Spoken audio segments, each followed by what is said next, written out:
kalagayan natin sa ngayon at ano po ba yung ginawa ni Kristo sa atin. Kung bakit marami mang mga pagsubok na pinagdadaanan, marami mang mga struggle na pinagdadaanan, ay nananatili tayo na matatag at narito ngayon. Ito ay dahil sa ginawa ni Kristo sa atin. Sapagkat ang Panginoon Jesus lamang po ang siyang nagtagumpay sa krus ng Kalbaryo. Ito po ay napakahalaga po para makita po natin kung ano po yung posisyon na meron tayo dahil kay Kristo. Ano man yung mayroong pangyayari na nababalitaan tayo, mga pangyayari na nakikita tayo, o mga bagay na problema, troubles, yan, na nangyayari sa atin, ay napakahalaga po na ating pong matutuhan at makita kung ano yung ginawa ng Panginoon Hesus sa ating mga buhay. Ito po yung aking ituturo po sa inyo ngayong umaga. Ang title po ay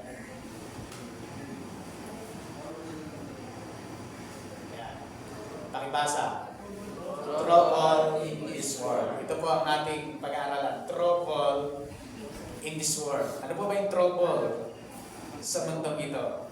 Meron po ba talagang trouble in this world? Meron. Sabi po ng salita ng Diyos, papakita po natin yung sinasabi ng salita ng Diyos, bakit ba may problema pa kung may Diyos naman? Sabi ng iba. Bakit ba meron problema kaya andyan naman ang Diyos, mapagmahal ng Diyos? Bakit hindi pa niya alasin ang problema? Sino gusto mawala ang problema? Yeah, Lord, yung mga nagamit. Gusto na nilang mawala ang problema. Kunin mo na. Di ba? Tingnan niyo po, sa mundong ito, maraming problem, trouble na pinagdadaanan kasi ang sabi po ng salita ng Diyos, si Kristo mismo ang may sabi, ay ito. Sabi po niya, sinabi ko ito sa inyo upang sa inyong pakipag-isa sa akin ay magkaroon kayo ng kapayapaan. Magdaranas kayo ng kapighatian sa sanlibutan ito. Ngunit tibayan ninyong loob, dapat tagamot kayo na ang sanlibutan. Ito po yung verse na ating po pag-aaralan ngayon. Ano po ba yung sinasabi po ng Panginoon Kristo dito? Kinuha ko po yung Amplified kasi po maganda po sa Amplified eh. Kaya nga po hindi po natin masyadong kino-convert po natin yung mga verse na ating binabasa sa English at sa Tagalog. Minsan po kasi napakaganda na sinasabi sa English pero hindi po ganun kaganda sa Tagalog. Kaya po kinukuha po natin yun. Gusto ko pong ipakita ko po sa bawat isa atin. Sabi po ng Amplified nito, I have told you these things so that in me you may have peace. Yung peace na binibigay ng Diyos, ni Kristo, ng Panginoong Hesus, ay perfect. Sabi natin, perfect. Perfect. Yung peace na yon, perfect. At yung peace po na yan, ay si Jesus lang ang nakapagbibigay. Yung totoong kapayapaan na mayroon tayo, yan ay galing lang sa Panginoong Kristo. Kaya tingnan nyo, ano ang palatandaan na ikaw ay naniniwala sa mga pangako ng Diyos na sinasabi niya sa kanyang salita? Ano yung palatandaan na meron kang paniniwala bago ikaw ay Kristiyano? Kasi hindi naman po lahat ng Kristiyano, mga kapatid, ulit ko, hindi lahat ng mga Kristiyano ay talagang naniniwala. Kasi yung iba, Kristiyano na natatakot pa. Meron po ba dito natatakot pa? Takot mamatay, takot hindi mabayaran ang utang, hindi yun. Takot. Maraming mga kinatatakutan. Pero yung na kay Kristo, ang sabi ng Bible, perfect. Amen. Yung binibigay ng Diyos na kapayapaan ay perfect. Kaya ang sabi niya, bagamat may kapayapaan akong binibigay sa inyo, bakit ko binibigay sa inyo yung kapayapaan na to? Sapagkat in this world, in the world, you have tribulation, distress, suffering. Napakaraming binanggit. Sa mundong ito, ay mayroong tribulation, kapighatian, distress, suffering. Mga pagdadaan ng problema. Ang tanong ko, may problema po ba sa mundong ito? Meron.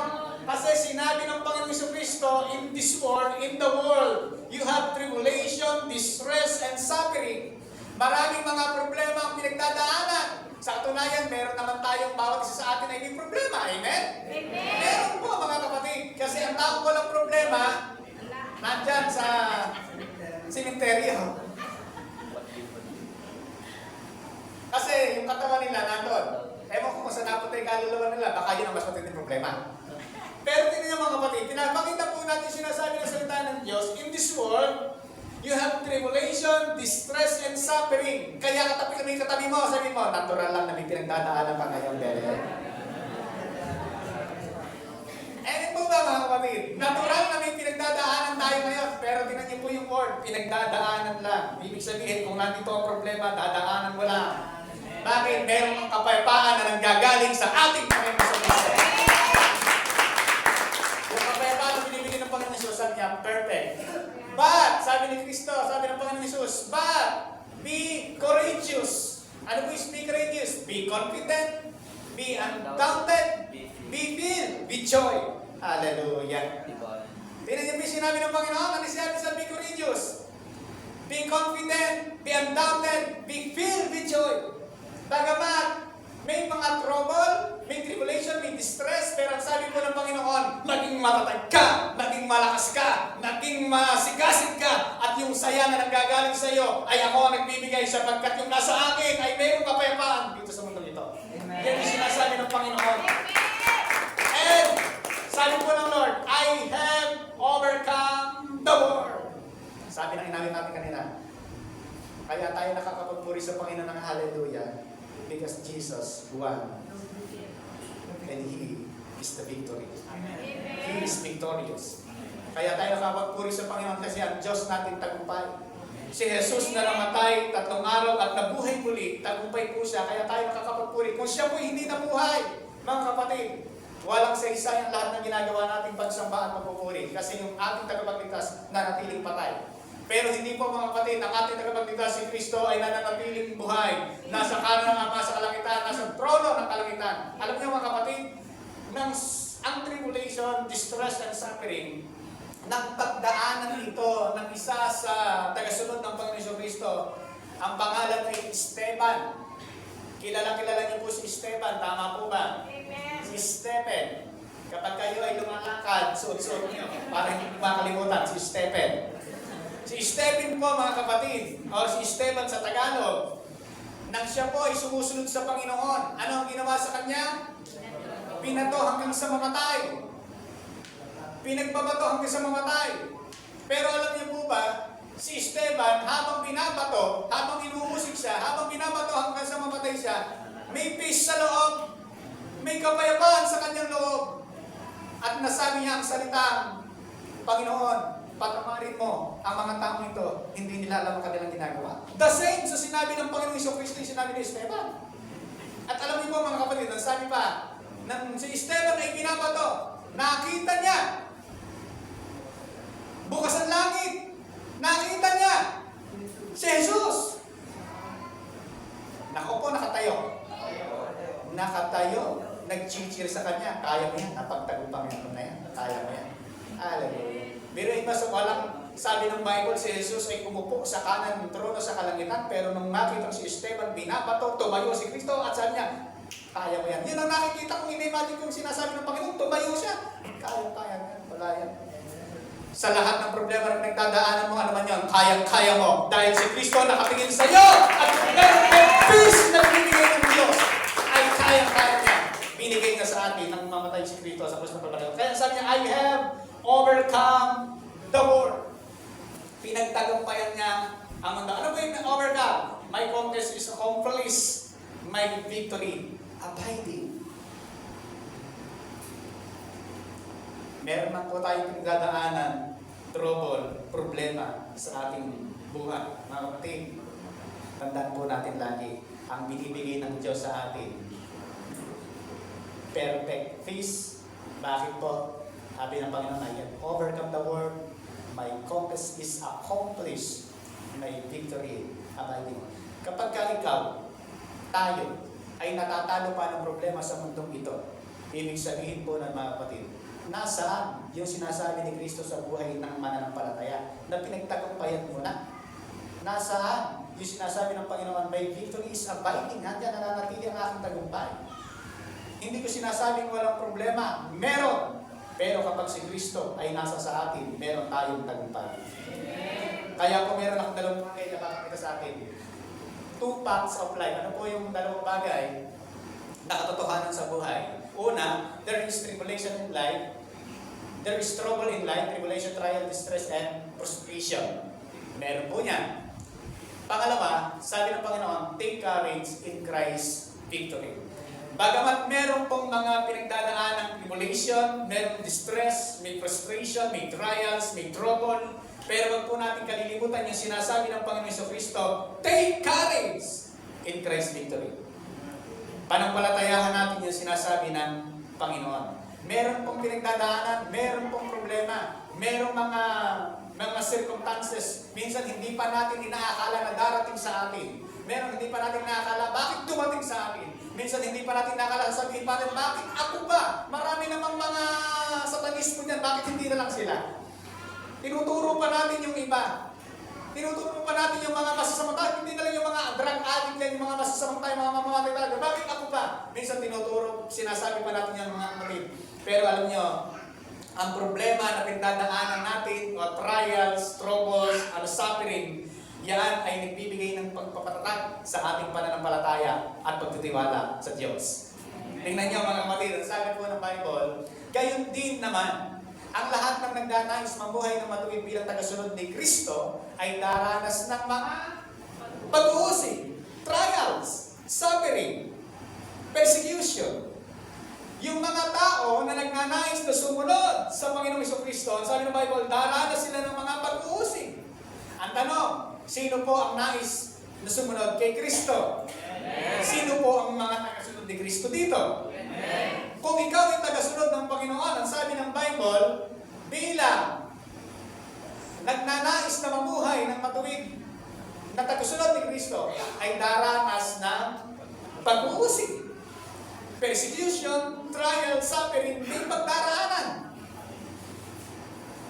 Kaya po maraming mga natitisod na mananampalataya. Kasi mali ang presentasyon ng gospel. Ang sabi, manampalataya, halika, sumama ka, manampalataya ka sa Panginoon Jesucristo. Pag nanampalataya ka, halika, at ang buhay mo ay paganda ng pagkatapang.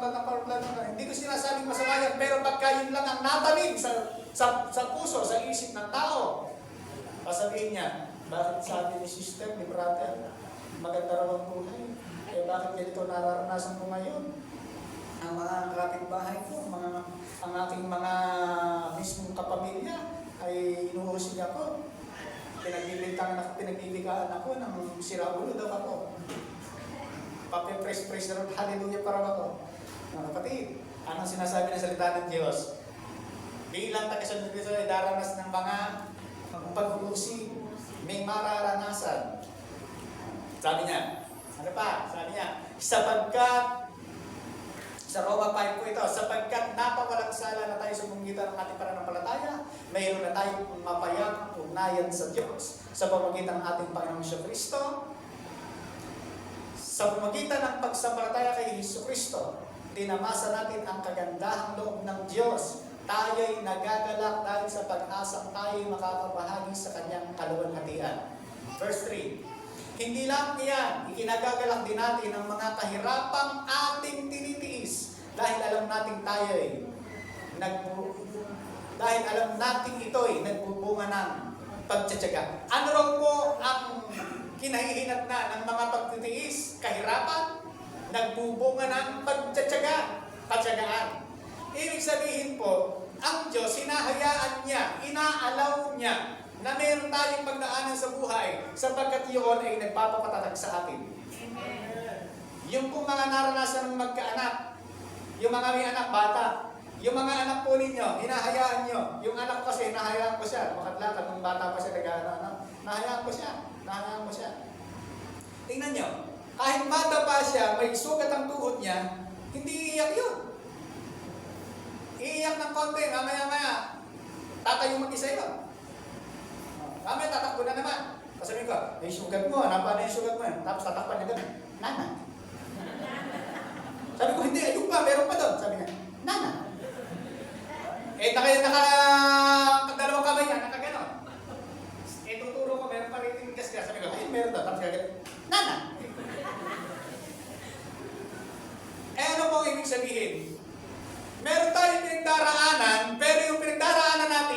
nagbubunga ng pagtatyaga. Nagbubunga ng pagtatyaga. Sabi ko sa verse 4, at ang pagtatyaga ay nagbubunga ng mabuting pagkatao. At ang mabuting pagkatao ay nagbubunga ng pag-asa. Kapag ka dumarating ang problema na hindi natin inaasahan, sabi ng Panginoon, nagbubunga ito ng mabuting pagkatao. Nahahasa. Nahahasa. Tingnan nyo, sino yung talagang may puso para sa mahihirap? Yung dumanas sa hirap. Yun talaga yung nakakaalam ng sitwasyon kung ano ang kalagayan ng walang isain, walang makain. Sila. Kaya, bakit po? Nakita nila yung naranasan nila, nahubog sila ng panahon. Nahubog sila. Kaya sabi na, nagbubunga ng mabuting pagkatao at mabuting pagkatao ay nagbubunga ng pag-asa. Verse 5, sabi niya, at tapos na pala sa verse 4. Sabi niya, tribulation sa Greek, thlipsis, meaning persecution, affliction, distress, tribulation, pressure. Yan po yung sinasabi ng salita ng Diyos. Yung thlipsis, ito ay, bagamat nandito tayo sa mundong ito, ay daraanan at mararanasan po natin. Bakit po ba meron pang thlipsis? O ibig sabihin ay persecution, affliction, distress, tribulation, pressure. Bakit ba meron pang ganyan sa buhay? Pwede bang wala na lang yun? Bakit nung ako'y makakilala sa Diyos, marahil sinasabi natin bakit hindi ba ako dinala agad ni Lord sa langit? Alam niyo po ako bakit gano'n? Kasi hinuhubog ng Diyos yung ating pagkatao, yung ating buhay. Pinalalabak yung puro. Sa Israel po ay meron tinatawag na olive tree. Yung olive tree, hindi naman namumunga ng langis kagad, ng oil. Ang olive oil, para po yan ay makuha, malangis, ay matindi po ang pagdadaanan po niya. Meron pong proseso para yung langis na ito. Alam niyo po, ang olive oil mahal. At sa pag-aaral ito ay magandang gamitin sapagkat ito ay maganda sa kalusugan. Kaya mahal po siya. Hindi naman kagad na tumubo yung olive tree. Namunga ng isang boteng may langis kagad, isang bote, may kasi bote, naman nakabote na. Hindi po gano'n. Proseso yung pagdadaanan. Para bang ganito, nag-anim ka ng, para po sa atin, meron tayong tinatawag na coconut tree. Coconut tree is not, coconut tree. Coconut tree, nagtanim ka, gaano katagal bago mamunga yung isang buko? Puno na nyo. 10 taon. Pwera na lang pagka-dwarf. Parang 5 years lang yata, 3 years, parang gano'n. Pero itong puno ito, pagpalagyan natin yung puno ng nyog na pangkaraniwan, 10 years.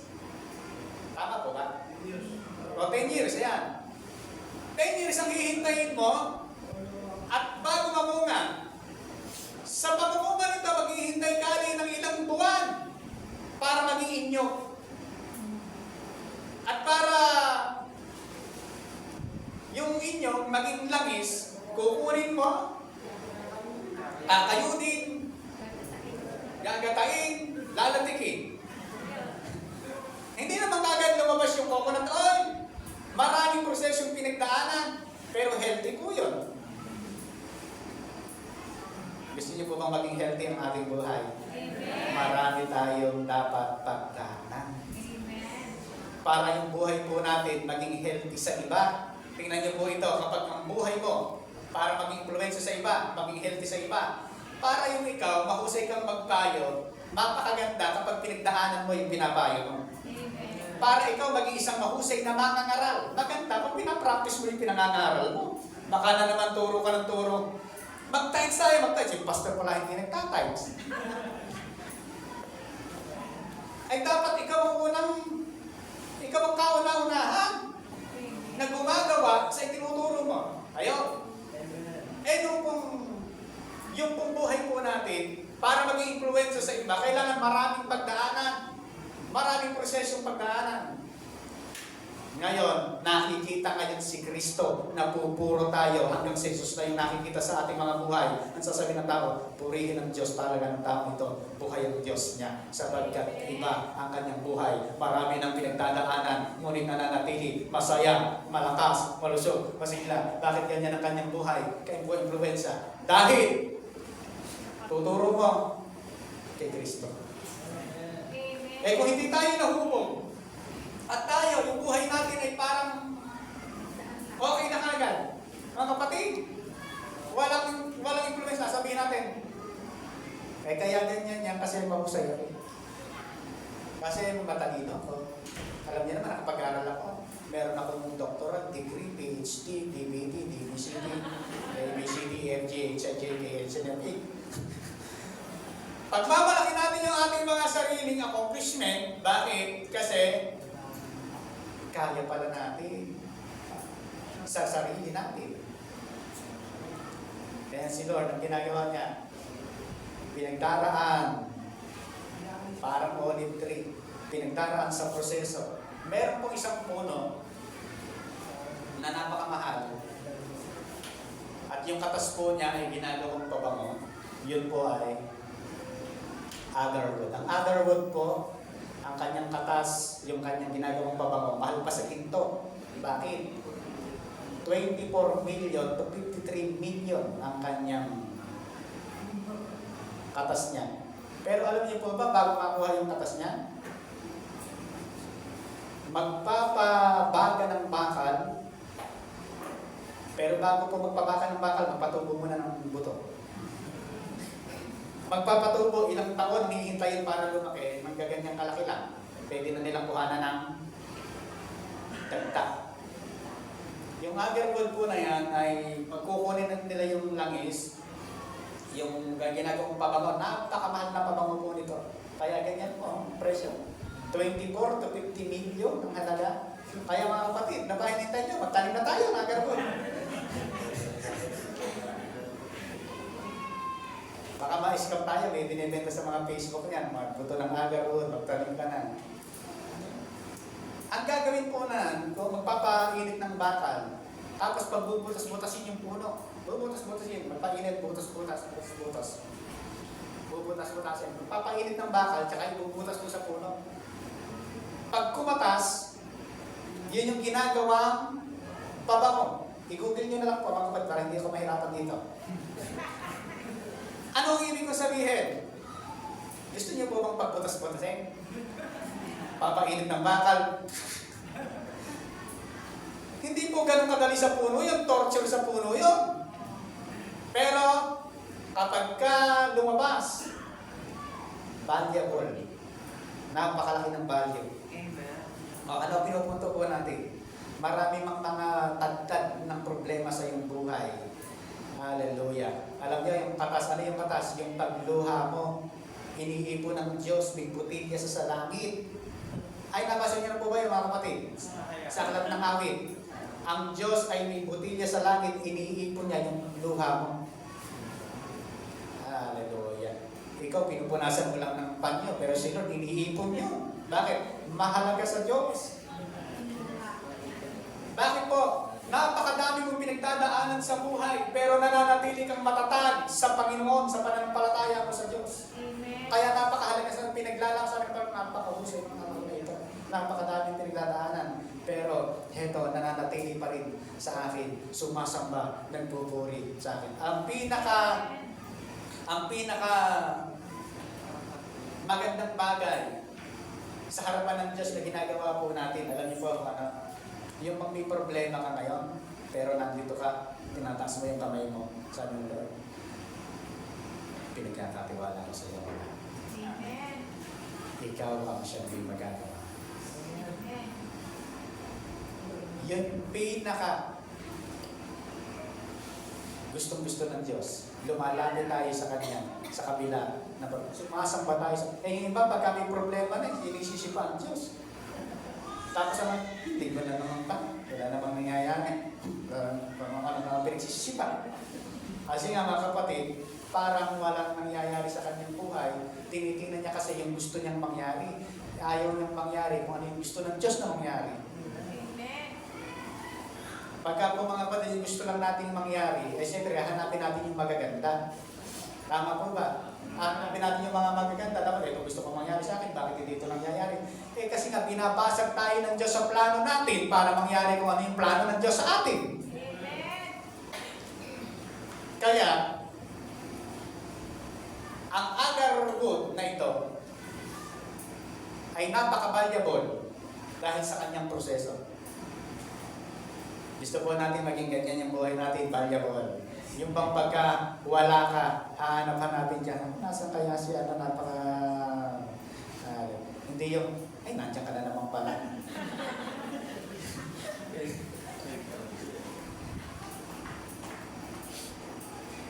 Meron akong tanong, ano ang gagawin mo para magtagumpay? Nakita mo na yata eh. Ano gagawin natin para magtagumpay? Sabi ni Renz, no. Ang sagot ay wala. Hindi ba basta para magtagumpay ako dyan, kailangan umatin ako lagi ng pagsamba, aleluya, aleluya, aleluya. Subukan mo, hindi ba basta para magtagumpay ako dyan sa mga ano na yan, ay lagi akong nagpe-pray, lagi akong nag-ano, lagi akong, subukan mo lang. Tingnan natin kung ganun nga. Nakikita ko sa inyo sa plan ng Diyos, may problema kang pinagdadaanan sa buhay, napakalaki ng problema ang pinagdadaanan mo sa buhay. Ang pili ko, pasan-pasan mo na ang mundo. Sabi pa rin ko, parang pinagsugluban ng langit at ng lupa. Gaano man karami yung problema ang pinagdadaanan mo? Ano ang gagawin mo para magtagumpay? The answer is no. Wala. Alam niyo may verse na walang pa tayong ginagawa, minahal na tayo ng Diyos. Roma 5:8. Bigyan ko kayo ng mga sabi ng Bible. Bakit wala tayong gagawin? Sapagkat napagtatagumpayan ng mga anak ng Diyos ang sanlibutan at nagtatagumpay tayo sa pamamagitan ng pananampalataya. Paano mapagtatagumpayan ang mundong ito? Ang lahat ng mga problema sa mundong ito? Sino ang magtatagumpay? Una, ang mga anak ng Diyos. Kagagawan mo ba kung bakit ka naging anak ng Diyos? Hindi. At wala kang ginawa. Pangalawa, nagtatagumpay tayo sa pamamagitan ng pananampalataya. Yung pang pananampalataya ang meron ka sa'yo o sa Diyos? Pati wala na tayong ginawa. Sino ang may ginawa? Si Jesus ang may ginawa, mga kapatid.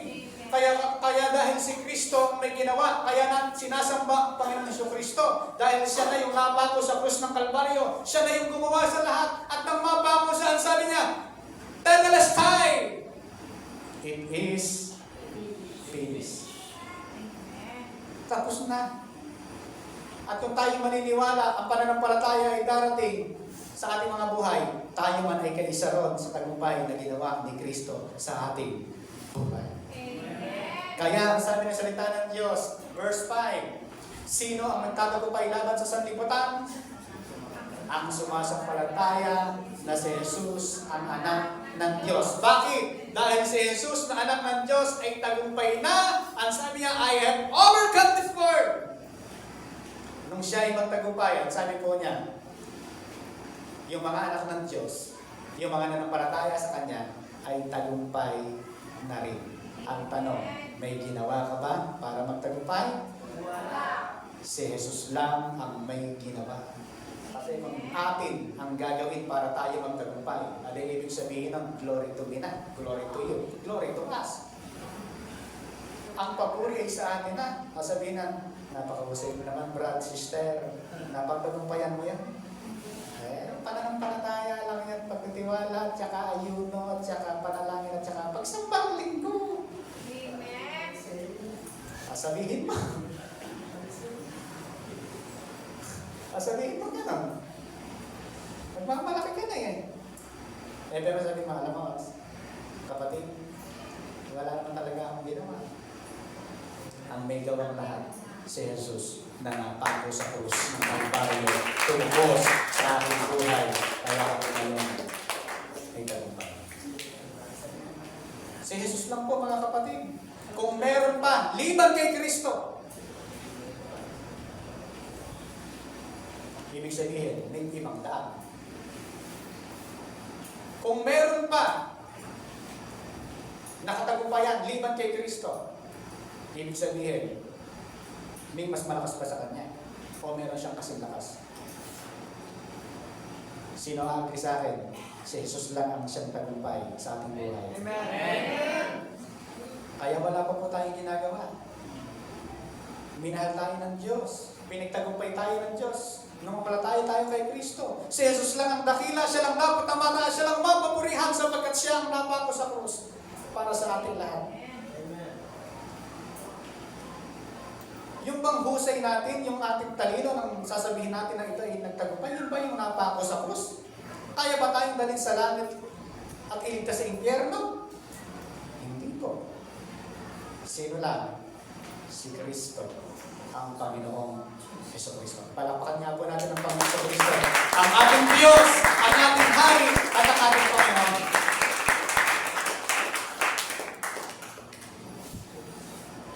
Bakit po nagtagumpay yung mga tao sa Bible?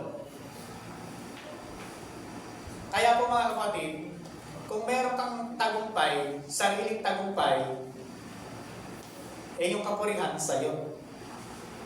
Pero kung wala tayong sariling tagumpay, inaamin natin, Lord, wala talaga akong sariling tagumpay. Bagamat meron akong karunungan, may talino, may lakas, pero lahat ng ito ay galing din sa'yo. Kaya wala akong sariling tagumpay, kaya ina-acknowledge at inaamin ko, ikaw ang siyang dahilan ng lahat ng tagumpay ko. Amen. Yung sa Bible, sabi po niya, ito, Hebreo, chapter 11, dahil sa pananampalataya, nagwagi sila laban sa mga kaharian. Itong mga tao sa chapter 11 ng Hebreo, yan po yung mga tao na nagtagumpay sa buhay. Yung mga tao na ito na nagwagi sa mga labanan. Tingnan niyo po. Sabi niya, dahil sa pananampalataya, okay, kanino galing yung pananampalataya?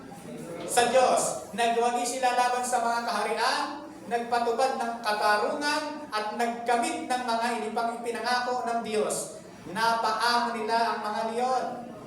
Napatay ang naglalagaw ng apoy at nakaligtas sila sa mga talim ng tama. Sila'y mahihina, ngunit binigyan ng lakas upang maging magiting sa digmaan. Kaya't natalo ang hukbo ng mga layuan. Itong mga tao ito, sino po yung mga tao na yan? Basahin niyo po sa verse 1 kung ano yan. Nahaba lang po tayo kung binasa natin yan. Itong mga tao ito, nagtagumpay sila dahil sa pananampalataya na mayroon sila. Amen. Yung pananampalataya ay galing sa Diyos. Kaya po, ano man yung meron tayong pinagdadaanan sa buhay, isipin natin yung ginawa ni Kristo. Yung po ba pinagdadaanan natin sa buhay? Sabihin mo lang. Yung ba pinagdadaanan mo sa buhay na ito? Pinasan ko na ba yung krus? Namatay, ako ba'y hinagubit na? Ako ba'y pinako sa krus? Ako ba'y namatay? Hindi pa naman natin nararanasan ko yung ganon. Pero sabi ni Kristo, na si Kristo nakaranas ng wars, na problema, trial, persecution sa buhay, naranasan po niya yun, alang-alang sa ating lahat. Amen. Kaya po, ang sabi ng Bible sa Pedro, sabi niya, pagkatiwala ninyo sa Kanya inyong mga alalahanin sa buhay. Kung meron ka mang problema, pinagdadaanan sa buhay, isa lang kailangan. Ano po kailangan? Ipagkatiwala ninyo sa Kanya ang inyong mga alalahanin sa buhay sapagkat siya ang nagmamalasakit sa inyo. Meron ka mang pinagdadaanan sa buhay? May problema kang pinagdadaanan sa buhay? Isa lang. Ipagkatiwala mo sa Diyos. Sabi po ng Amplified, English po natin yan. Casting all your cares, all your anxieties, all your worries, and all your concerns, once and for all, on Him, on Christ. For He cares about you. Ano po yun? With deepest affection and watches over you. And very carefully. Bakit natin ipagkakatiwala sa Diyos ang lahat? Sabi ng salita ng Diyos. Bakit natin pagkakatiwala sa Diyos ang lahat ng anxiety, worry, concern, problem, trials, trouble? Bakit po? Ang sabi ng salita ng Diyos, for He cares about you. Tinukupkup tayo ng Diyos. Ano po yung ibig sabihin ng He cares about you? Sabi po niya, ang ibig sabihin, with deepest affection and watches over you very carefully. Minamanmanan tayo ng Diyos, tinitingnan ng Panginoon. Alam niyo po ba, may nakakita ng pinagdadaanan natin sa buhay. May nakakakita ng pinagdadaanan mo sa buhay. Hindi ka binabaliwala ng Diyos. Pinatatatag ka ng Panginoon sa lahat ng yan. Ang sabi nga ng Santiago, ang pagsubok na meron tayo ay pinatatatag tayo ng Diyos. Para nang pag kami pagsubok ng pinagdaanan daw, sabi na makita tayo ay matatag. Kaya sabi ni Peter, ano man yung anxiety, worries, concern mo, ipagkatiwala sa Diyos. For He cares about you. Tingnan niyo. John 14:27, kapayapaan ang iniiwan ko sa inyo. Ang aking kapayapaan ang binibigay ko sa inyo.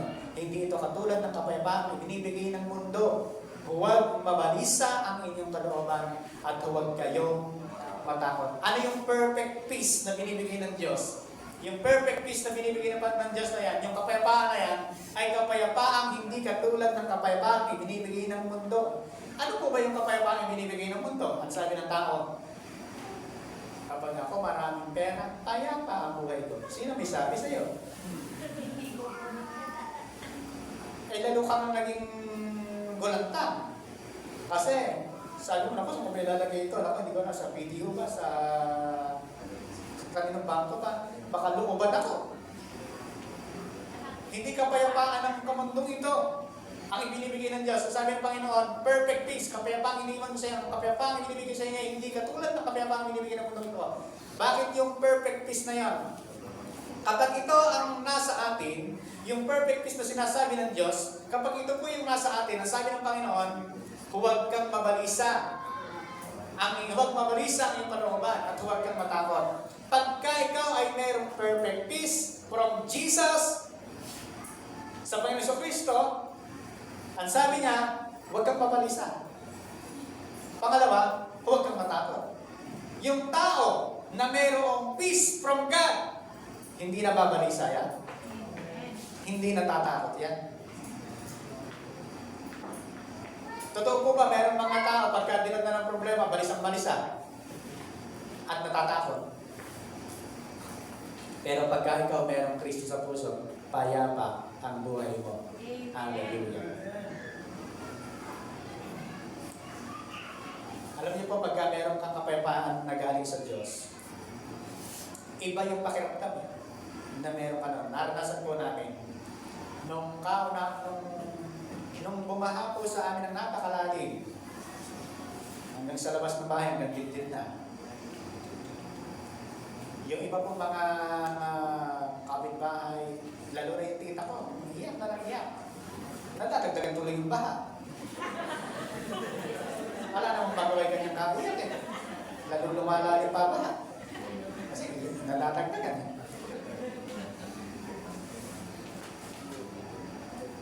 Maraming natakot, maraming nabalisan. Pero bakit ako po, hindi ko po inaana nga, glory to God talaga. Dumating yung tinuto kasi, tumutulong ako sa mga parang nagkakamang gawa, nagtulungan mo yung mga nagtatakas ng gamit, ganyan po eh. Sila mga natatakot na, lakas ng agos, jamming pa. May dala akong lubing, mga merong inagat, yes. Ganyan. Para bang payapa ka, yung kapayapaan mo iba, tapos habang ikaw ay lumalakad, kumakanta ka pa ng papuri sa Diyos, iba yung kapayapaan na meron. At alam niyo po, inantok ako. Lahat ng papag namin, merong pato. Kasi mga nagtaas kami lahat ng ang ginawa ko kasi antok na antok ako. Kung tutusin, bakit ako aantokin ng gano'n ng kalagayan? Pero binigyan ako ng Diyos ng antok. Hinawi-hawi ko lang yung papag at saka humiga ko lang. Ayun, pagising ko, umaka na. Hallelujah. Kaya po, sa totoo lang, ang nagbibigay ng masarap na pagtulog, ang Diyos. Amen. Hindi kayang ibigay ng malambot na kama ang masarap na pagtulog. Yung iba, gano'n na nga ang higaan eh. Pero hindi pa rin nakakatulog. Kasi ang nagbibigay lang ng masarap na pagtulog, ang Diyos. Amen. Kaya hingin mo sa Diyos yung masarap pagtulog. Sila na nagbibigay. Kaya ang sabi ng Panginoon, huwag kang mabalisa, huwag kang matakot. Amen. Tapos after ng baha, bubuhos ang biyaya. Sa totoo lang, wala namang naapektuhan sa amin. Nagtastas lang kami ng gamit. Yung pong mga tao na natanggalan ng bubong dahil sa bagyo, ayun, yung pera na natatanggap ko ay tinutulong din po natin sa kanila. Kasi hindi naman sa aking bulsa galing lahat yun. Bagamat binigay na sa akin yun. Pero hindi naman sa akin galing eh. Kaya madaling ibigay. Kaya yung lahat na bagay na meron tayo kapag inakatali natin ito ay galing sa Diyos, hindi mahirap ibigay. Tama po ba?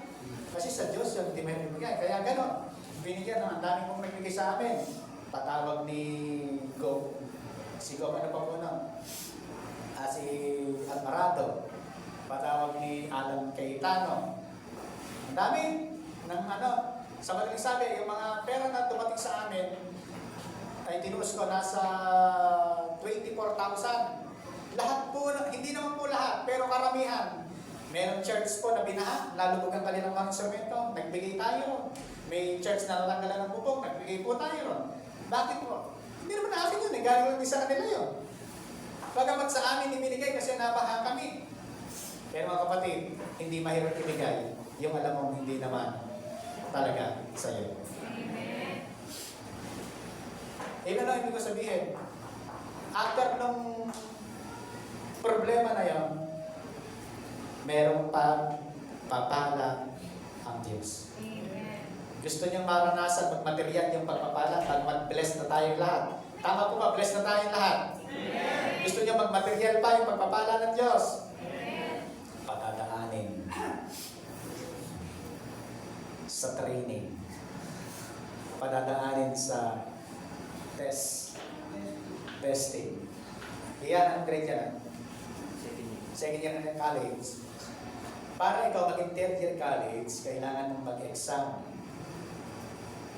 Tama. Pag hindi ka nag-exam, bumagsak sa exam, ulit. Repeated. Sino gusto mag-level up ang buhay?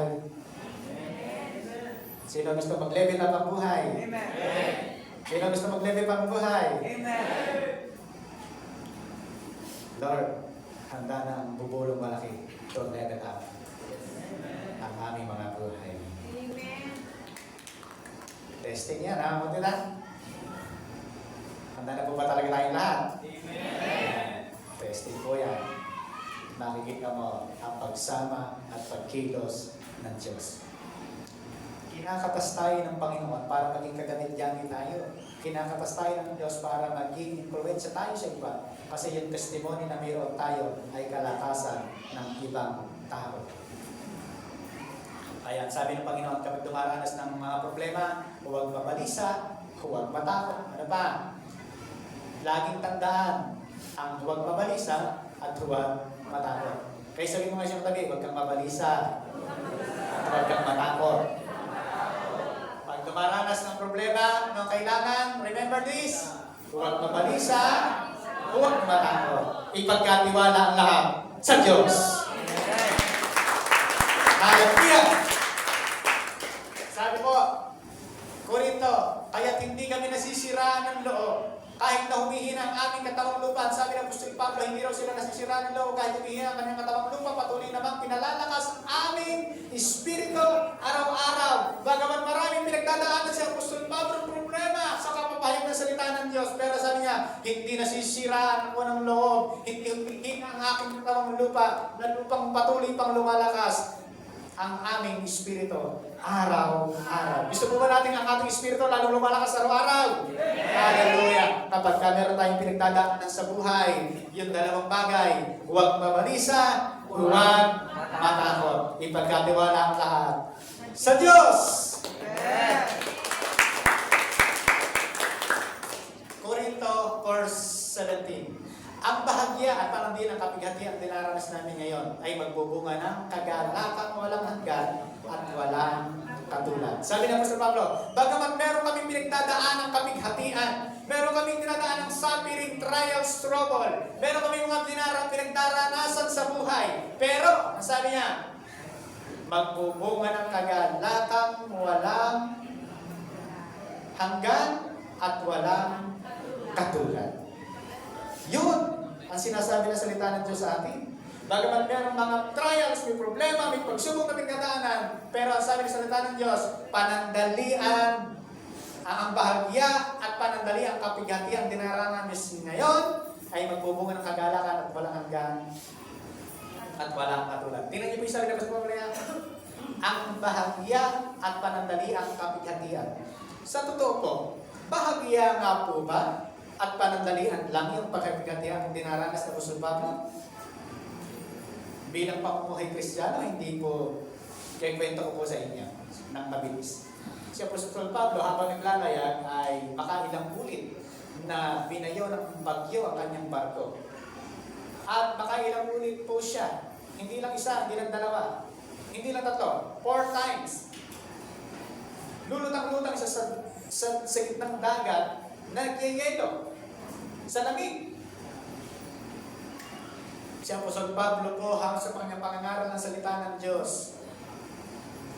Sige, dali na natin sa pinakatulog. Bukod sa kanya inahagupit ng ilang beses, nilataya ng ilang beses, bukod po ron, dali na natin sa dulo. Pinugutan ng ulo. Meron na po bang dumanas dito ng ganang problema? Sabi ng Apostol Pablo, bahagya lang daw yun sa kanya. Ito yung pinagdadaanan natin. Kung bahagya lang kay Apostol Pablo yung kanyang pinagdaanan, kinuwento ko sa inyo ngayon.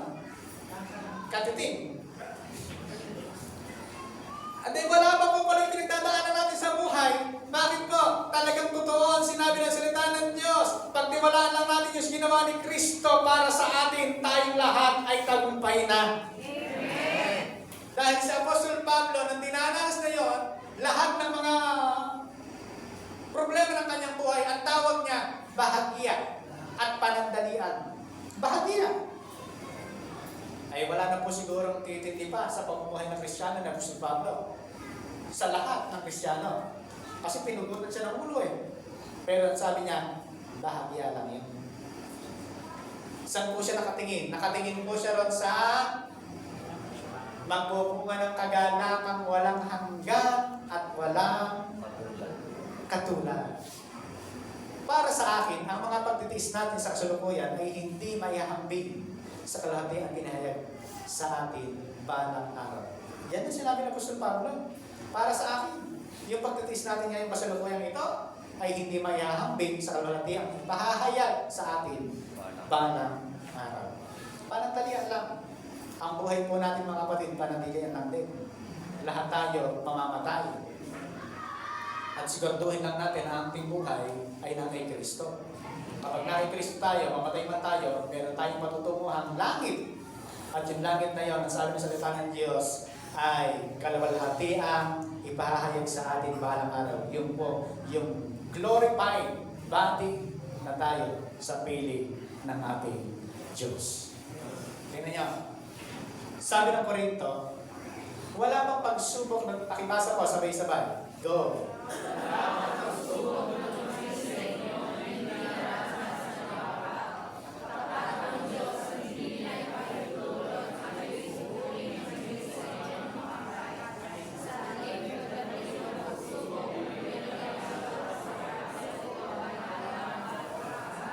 Tingnan po, ibig sabihin, yung mga pagsubok na pinagdadaanan po natin sa buhay, lahat po ng iyan, pinagdaanan na ng nakaraan sa atin. Nakita ko po sa inyo yung, naturo ko na po sa inyo yung bago natin pagdaanan ng COVID, meron ng mga virus na nakaraan. Di ba naturo ko na po sa inyo yun? Spanish flu, mga, ang dami nun. Ang dami mga namatay. Pero itong virus na ito ngayon, walang sinabi yung mga namatay sa mga nangyaring virus noon. Bakit? Ano po yung virus noon? Yung virus ang pagka inilibing mo, yung patay, pag uwi mo, ikaw naman ang ililibing. Ganon kabilis ang pagkamatay. Eh, yung nangyari ngayon, hindi naman ganon. Ibig sabihin, sabi na ito, Pablo, wala pang pagsubok naman sa inyo na hindi naranasan ng ibang tao. Naranasan na rin nila noon. Kaya ngayon, mga kapatid, yung nararanasan natin na mga pagsubok, problema, trials na yan, pinatatatag tayo ng Diyos, yan yung nagpapatatag sa atin para sa susunod na mga panahon, sa kinabukasan, sa future natin, mas lalo tayong maging matatag. Amen. Pinaparanas ka ng Diyos sa matinding training. Kaya yung pagsubok, sabihin parang yung pagsubok na meron ka, ang tawag dyan ay mga testing or challenging. Pag dumadaan ka ng mga pagsubok, isipin mo, challenging yan. Challenge. Bakit challenge? Kasi, yung challenge na yan, pinatatatag ka para pagdating ng panahon, mas malakas ka. Ano man yung meron tayong pinagdadaanan sa buhay, ang sabi ng salita ng Diyos, maging matatag, maging malakas, magtiwala, huwag matakot, dahil ipagkakatiwala natin lahat sa Diyos. Amen po mga kapatid. And our big idea. Pero sabi niya, tapat ang Diyos at hindi niya ipahintulot na tayong subukin ng hihingit sa inyong makakaya. Kaya ka pinagdadaan dyan, alam ng Diyos, kaya mo yan. Hindi ka mahihintulutan ng Diyos na dumaan dyan ang hindi mo kaya. Kaya wag mo sabihin, hindi mo kaya sapagkat kaya mo, sabi ng salita ng Diyos. Kaya pagka ikaw mag-focus sa timeline, matawag, sa think, sabi mo, kaya ko to. Kasama ko ang Diyos. Amen? Eh, kasi nga, pag kung ano sinasabi mo, yan ang mangyayari sa iyo eh. Kaya kailangan positibo. Kung ano sinasabi ng salita ng Diyos, yun ang sasabihin natin. Huwag nating sabihin kung ano ang sinasabi ng katawan natin. Ang sabihin ko kung ano sinasabi ng salita ng Diyos. Amen? Amen. Kaya sabi ng Panginoon, sa pagdating ng pagsubok na yan, bibigyan niya kayo ng lakas upang makayanan ito at ng paraan upang malampasan ito. Bibigyan tayo ng Diyos ng lakas, ng kakayahan, ng kaparaan upang malampasan ang lahat ng ating pinagdadaanan sa buhay. Amen pa? Amen. Big idea. Ito ang ating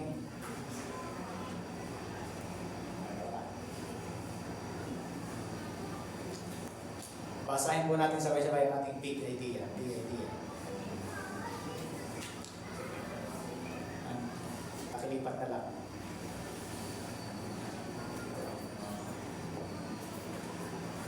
Yun. Wala. Tayo, basahin po natin yung big idea. In Christ, I have peace and courage in midst of trouble in this world. Sabay-sabay. Go. In Christ, I have peace and courage in the midst of trouble in this world.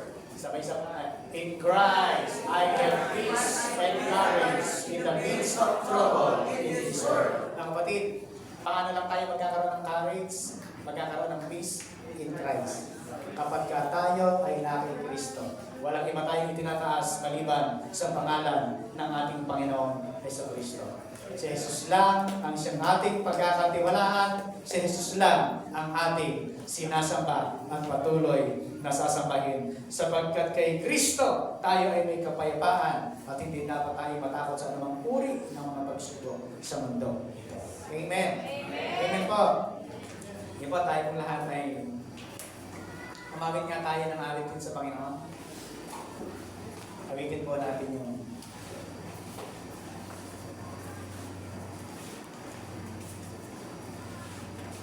ikaw lang ang pag-asa. Awitin po natin ito. Sabihin po natin yan. Sabihin po natin sa Panginoon yung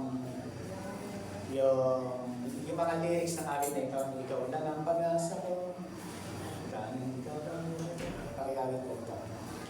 Awitin po natin ito. Na isang awit lang po natin yan para makita po natin yung mga lyrics nito na sinasabi natin sa Panginoon.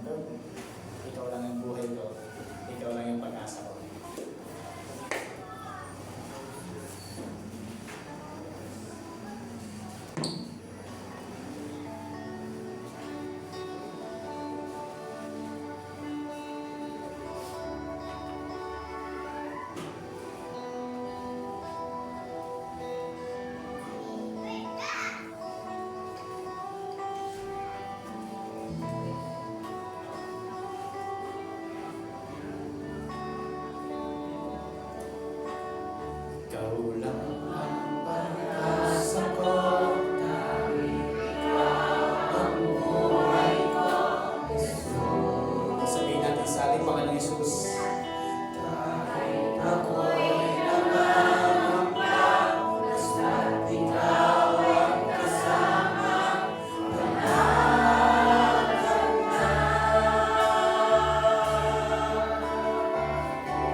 buhay natin, kaya ikay ating sasambahin. Ika'y sasambahin, paligid man ay madilim, Jesus. Kahit may suliranin man ang langit kong awitan, ikaw naman. Kahit kailan di ka nagulat, kaya mo sa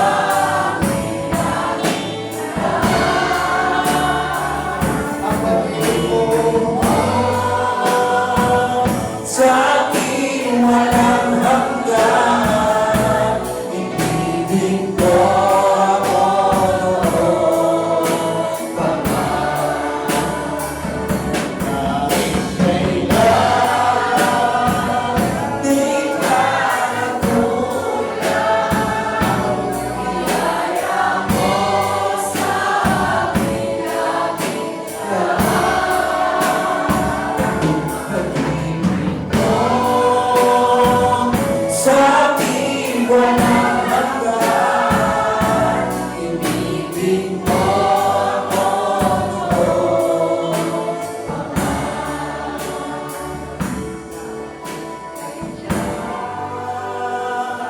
Di ka nagulat, biyaya mo sa akin laging laan.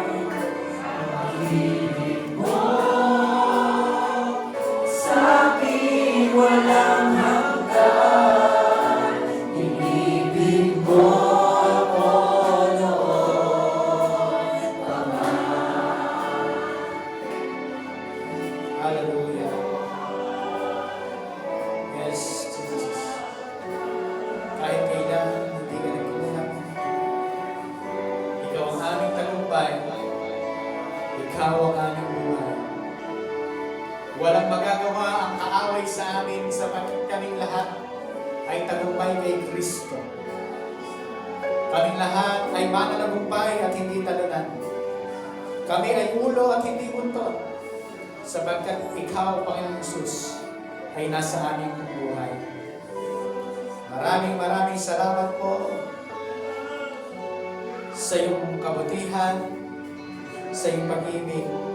Panginoong Hesus, ikaw po ay tagumpay na sa aming buhay. Wala pa man po kaming ginagawa, 2,000 taon na mahigit ang nakararaan, nang kaming tawagin mo, nang kaming piliin mo, pinagtagumpay mo na po kami. Ang kailangan lang namin ay panampalatayahan, paniwalaan ang ginawa mo sa krus ng Kalbaryo para sa amin, na walang anumang sandata ng kaaway ang makagtatagumpay laban sa amin, sapagkat kami po ay pag-aari mo, binili mo kami ng iyong banal na dugo, at ang buhay namin ay para sa iyo. Maraming salamat po, Panginoong Hesus. Hayaan mo na patuloy kang mataas, mapapurihan sa aming buhay, at ikaw ang makita sa amin, hindi ang aming mga sarili. Ikaw lang ang mataas sa aming buhay. At hayaan mo, Ama, ng Panginoong Hesus ang madakila sa buhay ng bawat isa sa amin, sa aming mga pagkilos, sa aming mga pananalita, sa aming mga gawin. Ikaw po ang siyang makita, ikaw po ang siyang Diyos na mataas sa buhay ng bawat isa sa amin. Maraming salamat po, Panginoon Jesucristo. Kami po ay tagumpay, at sabi mo, huwag kaming mabalisa, huwag kaming matakot. Lagi naming tatandaan na hindi kami mababalisa at hindi kami matatakot.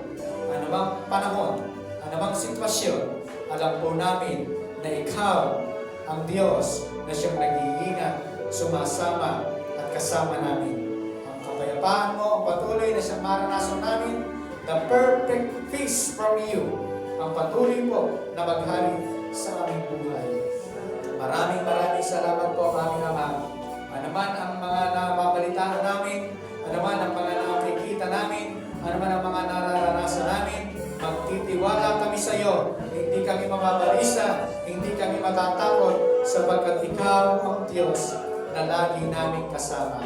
Father God, sa mga anak mo na naririto ngayon, ano man ang kanilang pinagdaraanan, ano man ang suliranin ang mayroon sila, maaaring meron silang mga challenges sa kanilang mga buhay.